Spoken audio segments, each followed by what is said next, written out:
आज हम करने जा रहे हैं वो है एचटेट 2021 का सॉल्यूशन। ये जो एग्ज़ाम है ये कल ही यानी कि 2 जनवरी को कंडक्ट हुआ है कंप्यूटर साइंस के लिए, और मैं आपको उसका पूरा का पूरा सॉल्यूशन प्रोवाइड करवाऊंगा जो कि 100% ठीक है।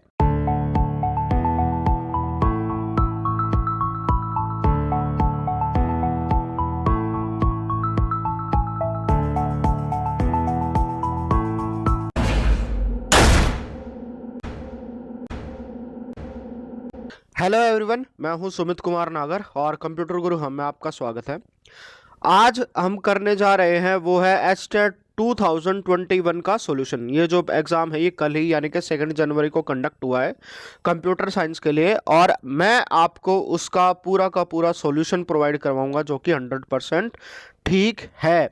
और अगर आप चैनल पर पहली बार हैं तो सब्सक्राइब करना मत भूलें, ताकि मैं और भी जब इंफॉर्मेशन शेयर करूं उसकी सबसे पहले नोटिफिकेशन आपके पास आ जाए। तो चलिए करते हैं शुरुआत। तो सबसे पहला जो क्वेश्चन आता है वो है 91, जो ये पूछता है SQL query and modification command. जहां बात आ गई मॉडिफिकेशन की तो वो डायरेक्टली रिलेट करता है मैनिपुलेशन से। अगर आपने बस इतना ही पढ़ा है तो उसके बाद डायरेक्ट डीएमएल पर इसका आंसर लगा दीजिए।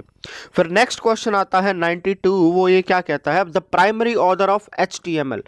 एचटीएमएल की शुरुआत जब हुई, जब इंटरनेट की डिस्कवरी हुई, और इंटरनेट की डिस्कवरी करने वाले थे father of internet Tim Berners Lee. तो उन्होंने ही जो था, जो प्राइमरी ऑथर थे एचटीएमएल के, वो वही थे।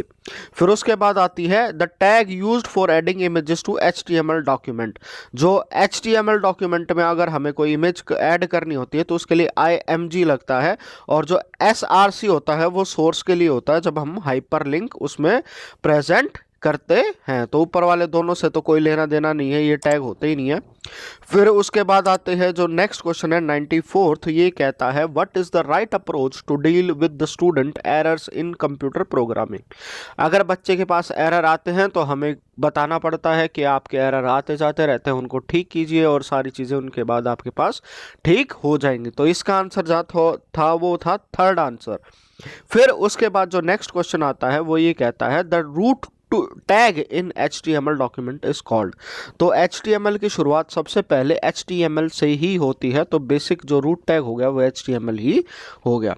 फिर उसके बाद नेक्स्ट क्वेश्चन आता है which key combination shall insert a new slide in current presentation of MS PowerPoint. तो जो न्यू स्लाइड के लिए शॉर्टकट की होती है वो होती है Ctrl+M। Ctrl+N जो होती है न्यू स्लाइड के लिए होती है, और Ctrl+S जो होती है वो सेव करने के लिए होती है। तो बाकी ऑप्शन का कोई सवाल ही नहीं उठता। फिर नेक्स्ट क्वेश्चन आता है 97, वो ये कहता है which of the following network is considered as the first network that initiated the internet. हमें पता है इंटरनेट की शुरुआत हुई जो आरपा नेट थी, जो मिलिट्री ने बनाया था अपनी इंफॉर्मेशन शेयरिंग के लिए। फिर उसके बाद जैसे नेट की प्रोग्रेस हुई। फिर अगला जो क्वेश्चन आता है in the context of C++ which of the following is a valid statement. तो उसके बाद जब बारी आती है friend function of a class is always a member function of a class, ये स्टेटमेंट होल्ड नहीं करती है। फिर बारी आती है अगली की value of static data member can not be manipulated once assigned. ये जो बात है ये बिल्कुल ठीक है। जो स्टैटिक मेंबर होता है वो एक बार डिक्लेयर हो गया, उसकी जो लाइव होती है वो थ्रू आउट द प्रोग्राम होती है, और उसको एक बार अगर वैल्यू मिल गई है वो चेंज नहीं होती है। तो सेकंड ऑप्शन पर ही हमें इसका राइट आंसर मिल गया है, तो बाकी और में जाने की हमें ज़रूरत नहीं होती। फिर अगली बारी आती है नेक्स्ट क्वेश्चन की विच इज़ 99। तो ये कहता है which of the following is not power view point. तो पावर पॉइंट के व्यू में नहीं आता है, वो आता है आउटलाइन व्यू। आउटलाइन व्यू आपका जो है MS वर्ड के अंदर आता है।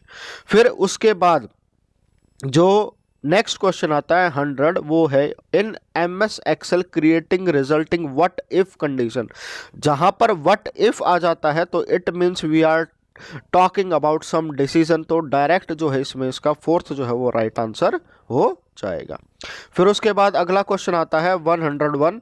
तो ये हमसे क्या पूछता है, ये हमसे कहता है which of the following is responsible for extending command to arithmetic logic unit. हमें पता है CPU के अंदर दो ही चीज़ें होती हैं जिसको ALU और CLU कहते हैं। तो इसके लिए डायरेक्ट जो राइट आंसर हो गया वो हो गया CLU। यू।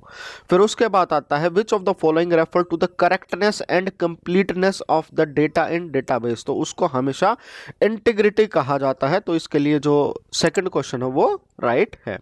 फिर नेक्स्ट क्वेश्चन आता है 103, और 103 हमसे ये पूछता है which of the following term is use to represent a set of rules in computer network. अगर आपने कंप्यूटर नेटवर्क पढ़ी है तो जैसे हमें पता है इंग्लिश के लिए ग्रामर होती है और कंप्यूटर नेटवर्क के लिए वो चीज़ें प्रोटोकॉल होती हैं, तो इसका जो राइट आंसर है वो क्या होगा, प्रोटोकॉल होगा।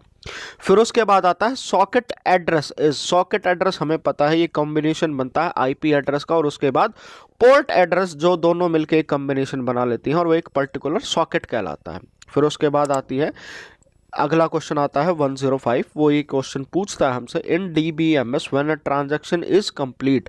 अगर ट्रांजैक्शन कंप्लीट हो गई उसको क्या बोलते हैं, कमिटेड बोलते हैं। रोल्ड होती है जब अनकंप्लीट हो जाती है, जो एग्जीक्यूट नहीं होती।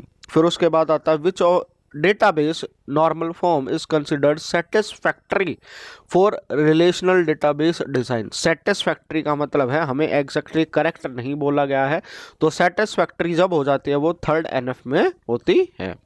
फिर उसके बाद जो नेक्स्ट क्वेश्चन आता है वो ये आता है from which of the following HTML is derived. जो HTML थी हाइपर टेक्स्ट मार्कअप लैंग्वेज थी, वो हमारे पास आई थी सिंपल ग्रेडेड मार्कअप लैंग्वेज से, जो कि SGML होती है हमारी। फिर उसके बाद अगर मैं नेक्स्ट क्वेश्चन है 108, वो ये पूछता है the output of SQL select command is.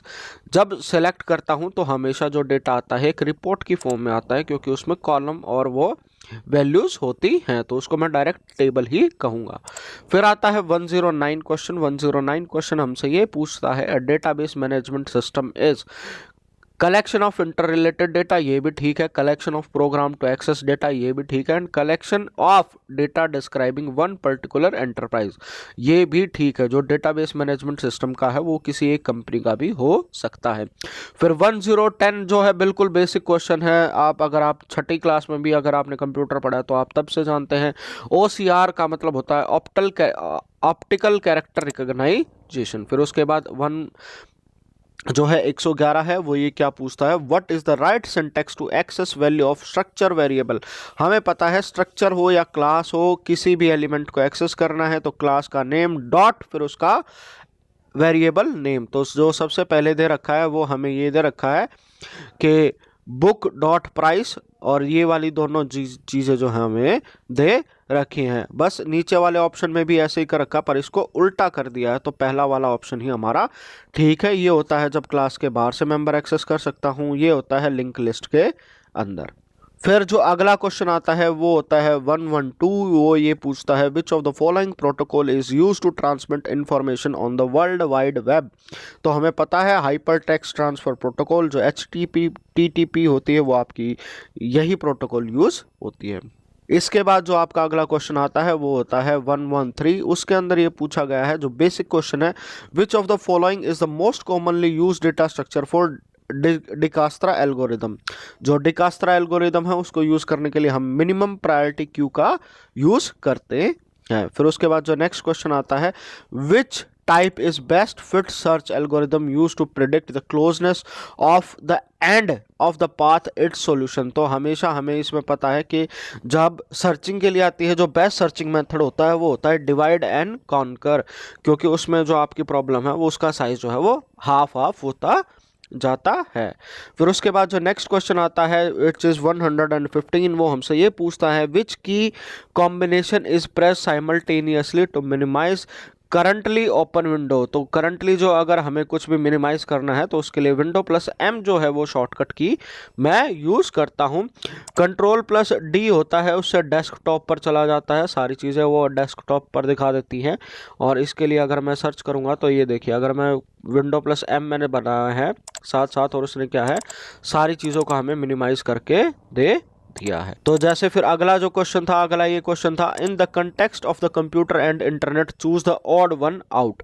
तो यहाँ पर जो है जो सबसे अलग है वो हमें चीज़ें चूज करनी है। कोड रेड जो है कंप्यूटर वायरस है, मेलिसा भी कंप्यूटर वायरस है, आई लव यू भी जो था एक कंप्यूटर वायरस था, और जो कोमोडो है वो एक एंटीवायरस सॉफ्टवेयर है। तो यहाँ पर जो हो गया, जो फोर्थ ऑप्शन है वो इज द राइट आंसर। फिर उसके बाद जो अगला क्वेश्चन आता है, which tool do we use to find a similar और alternative word in MS Word. तो हमें पता है एमएस वर्ड डायरेक्ट से स्टार्टिंग से जो है द सॉरस लेकर चलता आया है और इसका राइट आंसर होगा द सॉरस। फिर उसके बाद जो अगला क्वेश्चन आता है 118, तो ये जो है आपका डाउटफुल क्वेश्चन है।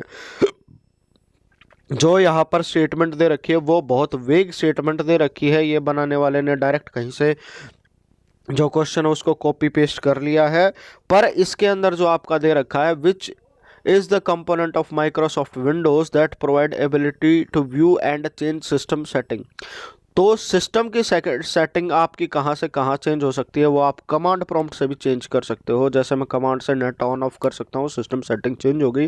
विंडोज़ पावर सेल से तो पूरा का पूरा मैनिपुलेशन हो सकता है। और कंट्रोल पैनल में जो है बाकी सारी चीज़ें आती हैं, जिसको GUI के अंदर बोला जाता है।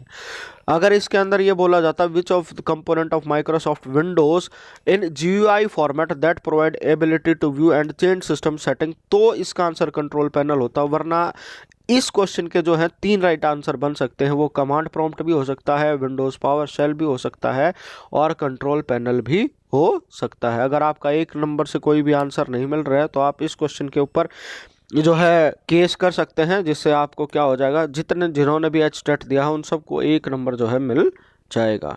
फिर उसके बाद जो नेक्स्ट क्वेश्चन आता है 119, ये हमसे ये पूछता है what is the alternate name for white box testing. जहां पर वाइट आ जाता है वो ट्रांसपेरेंट होती है, उसको ग्लास बॉक्स टेस्टिंग भी कह देते हैं। फिर उसके बाद जो अगला क्वेश्चन आता है, फादर ऑफ सी लैंग्वेज, हमें पता है डेनिस रिची आता है। इनके साथ साथ अगर इसमें नाम और ऐड कर दिया जाए तो इनको ये फादर ऑफ लिनक्स के भी हैं। फिर उसके बाद जो अगला पार्ट है, जो अगला क्वेश्चन है 121, वो ये क्या कहता है, the key processing component of 4th generation computer. तो जहाँ से 4th जनरेशन शुरू हुई वहाँ से माइक्रो प्रोसेसर आने जो शुरू हो गए थे। तो जो वैक्यूम ट्यूब है वो सबसे पहले है, ट्रांजिस्टर है वो सेकंड है, डायोड का कोई केस ऐसा आता नहीं है। जो इसका राइट आंसर है तो वो 1 आंसर ओ है। फिर उसके बाद है 122, ये हमसे क्या पूछता है, ये हमसे पूछता है in MS Excel fine tuning and input value to acquire precision output. Precision output यानी कि जो सारी चीज़ें हैं वो साफ साफ दिख जाएं, वो हमें कहाँ से मिलती हैं, वो हमें चार्ट से मिल जाती हैं। तो इसके लिए जो राइट ऑप्शन होगा वो होगा चार्टिंग। फिर उसके बाद जो नेक्स्ट क्वेश्चन आता है 123, वो ये बोलता है which of the following command interface is usually used for Windows. तो कमांड इंटरफेस है तो डायरेक्ट कमांड की बात आ गई तो CLI पर डायरेक्ट आंसर इसका लगाना पड़ता है, जो हमारा बनता है CLI यानी कि कमांड लाइन इंटरफेस। फिर अगला क्वेश्चन, अगर आपने SQL कर रखे हैं तो आपको ये साफ साफ पता होगा। इस क्वेश्चन का डायरेक्ट आंसर है which of the following is used to sort rows in SQL। तो वो हमें हमेशा किससे मिलता है, वो हमेशा मिलता है हमें ऑर्डर बाय से। फिर उसके बाद अगला जो है 125 डायरेक्ट क्वेश्चन है, founder of Facebook mark Zuckerberg है, इसमें किसी को कोई डाउट नहीं होना चाहिए। फिर आता है 126, which SQL query is use to remove a table and all its data from database.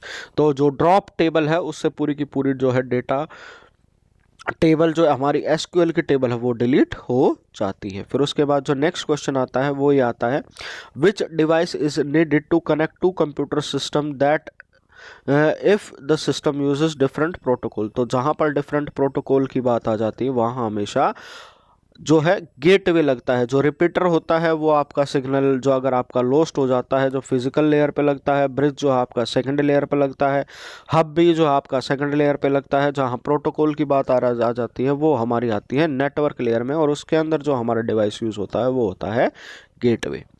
फिर उसके बाद जो है आपका 128 क्वेश्चन है एसिड प्रॉपर्टी ऑफ DBMS। हम इसके बारे में सारे जानते हैं, atomicity, consistency, isolation and durability is the right answer. फिर उसके बाद जो नेक्स्ट क्वेश्चन आता है वो आता है 129, जो हमसे ये पूछता है which of the following is the best description of the word internet. तो हमें पता है network of network is known as internet, तो large network of network is net. फिर 130 क्वेश्चन है, ये हमसे ये पूछता है which of the following term is used for a computer network that typically connect personal computer within a limited geographical area, और हमें साफ साफ पता है इसका आंसर जो है वो लैन होगा। बहुत इजी पेपर था जो अब की बार आया हुआ है। फिर उसके बाद जो अगला क्वेश्चन आता है वो ये पूछता है which of the following is not a valid deadlock prevention scheme. तो डेडलॉक प्रिवेंशन स्कीम के लिए हमारे पास क्या होता है, वेट एंड सिग्नल, और इसके साथ साथ जो हमारा चलता है वो होता है होल्ड एंड वेट। तो जहां पर अगर आप कोई भी रिसोर्स होल्ड कर रहे हो, फिर उसके बाद अगर आप रिलीज करते हो तो आपको वेटिंग स्टेज में जाना पड़ता है। तो जो पहले है release all resources before requesting a new resource, ये जो है हमारी वैलिड स्टेटमेंट है। Number the resources uniquely and never request a lower number resource than the least one required, तो ये भी कंडीशन ये भी बिल्कुल ठीक है। फिर उसके बाद आता है never request resource after releasing any resource. तो यहाँ पर जो हमारा होल्ड एंड वेट का होता है, जो हमारा सेमाफोर की कंडीशन है, वो जो है हमारी यहाँ पर ट्रू नहीं होती है। तो इसके लिए जो राइट ऑप्शन होगा वो थर्ड होगा। EBCDIC साफ साफ पता है, बेसिक जो आपका है बिल्कुल बहुत ही बेसिक आपका क्वेश्चन है। इसके लिए extended binary coded decimal for interchange code, तो ये इसका जो है राइट आंसर है। फिर उसके बाद जो आपका अगला क्वेश्चन आ जाता है वो आ जाता है 133, और ये पूछता है if all the input of a NAND gate are connected together. इसका मतलब है अगर आप सिंपल सा इसको ऐसे लें कि नैंड गेट के अंदर एक इनपुट आ रही है और एक आउटपुट आ रही है, तो नैंड गेट हमारा किसके बराबर बनेगा, वो होगा नॉट गेट के बराबर। फिर उसके बाद आता है which of the following is not a valid reserve keyword in C++। Explicit reserve keyword है, पब्लिक प्राइवेट रिजर्व कीवर्ड है, जो इम्प्लिसिट है वो कीवर्ड नहीं है। फिर उसके बाद जो अगला क्वेश्चन आता है which of the following is the most important quality of good computer teacher. Good computer teacher है ये आपका जो है आप साफ साफ कर सकते हो, पंचुअलिटी भी ज़रूरी है, कंसिस्टेंसी, मास्टरी, सोशल भी ज़रूरी है, और accepting that a computer field is so vast that nobody can have complete और परफेक्ट नॉलेज। ये क्वेश्चन है जो आपका बिल्कुल ठीक है, क्योंकि हमारे पास इतने सारे कंसेप्ट हैं, ऐसा कोई नहीं होगा जिसको पूरी नॉलेज होगी। फिर उसके बाद आता है in the context of internet deals with the rules of framing message that will not hurt other. जो यहाँ पर और दर लिखा हुआ है ये जो टाइपिंग मिस्टेक है, पर यहाँ पर अदर आना चाहिए था, तो यहाँ की मैं बात कर रहा हूँ। तो उसके लिए जैसे हमारे एटिकेट्स होते हैं वैसे हमारी क्या होते हैं, नेटिक्विटी होती है। फिर उसके बाद जो अगला वर्ड है, अगला जो क्वेश्चन है विच इज़ 137, वो हमसे ये पूछता है which key combination can be used in MS Word to maximize और restore a selected active windows. तो F10 से होता है जो हमारा जो है एक्टिव विंडोज को मैक्सिमाइज किया जाता है। फिर उसके बाद 138 क्वेश्चन है, ये भी डायरेक्ट क्वेश्चन है। सुपर स्क्रिप्ट करने के लिए जो है आपका जो हमारा जो शॉर्टकट की लगती है वो होती है control shift equal, control plus equal जो होती है वो सब स्क्रिप्ट के लिए होती है। सुपर स्क्रिप्ट का मतलब है किसी की पावर, सब स्क्रिप्ट का मतलब है किसी का बेस। फिर उसके बाद जो अगली चीज़ आती है वो आती है यहाँ पर in MS Excel what do we drag और double click for adjustment of width of column. तो विड्थ ऑफ कॉलम की जहाँ पर बात आ गई, कॉलम एक के अंदर यह डायरेक्ट आंसर वही बनता था। सेल पॉइंटर होता है, जो आपका बॉक्स बनता है वो फाइल हैंडलर अभी हम यूज़ नहीं करते, फॉर्मूला बार से कुछ होता नहीं है। फिर उसके बाद जो अगला क्वेश्चन आता है 140 क्वेश्चन, वो ये कहता है software requirement specification document. Software requirement specification में हम ये सारी चीज़ें डील करते हैं कि करना क्या है, उसके अंदर हम ये कभी भी नहीं लिखते कि कैसे करना है। तो जो इसके लिए जो पहला ऑप्शन आ गया एल्गोरिथम फॉर सॉफ्टवेयर इम्प्लीमेंटेशन, ये पहले ही बाहर हो जाती हैं। फिर उसके बाद जो अगला क्वेश्चन आता है what do a peripheral device generate if it need immediate intention from operating system. तो हमें पता है उसके लिए हमेशा जो है एक इंटरप्ट जनरेट की जाती है। फिर उसके बाद जो अगला क्वेश्चन है match the column 1 so it's description in column 2 match. जहां पर मैचिंग का क्वेश्चन आ जाता है तो वो मैं रिक्वेस्ट करूंगा कि आप पीछे से करना शुरू करें, क्योंकि अगर आप आगे से करना शुरू करेंगे, देखिए तीनों का एक है, फिर इसमें है, फिर यहाँ सेम है, फिर यहाँ सेम है, यहाँ सेम है, तो इस तरीके से आपका जो है अगर स्टार्टिंग से करेंगे तो बहुत सारे ऑप्शन होंगे और टाइम कंज्यूम होगा।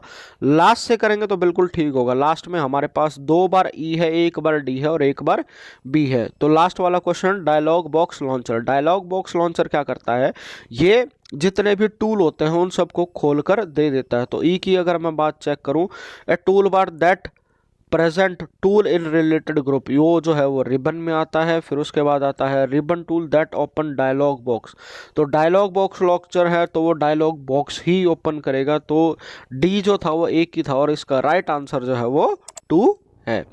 फिर उसके बाद जो अगला क्वेश्चन आ जाता है, which of the following is not covered by the vital philosophy of the software engineering. Software engineering में जो आता है हम वैलिडेशन की बात करते हैं, प्रोसेस की बात करते हैं, सॉफ्टवेयर रीयूज की बात करते हैं, बट सॉफ्टवेयर सिक्योरिटी है वो अलग टर्म चली जाती है।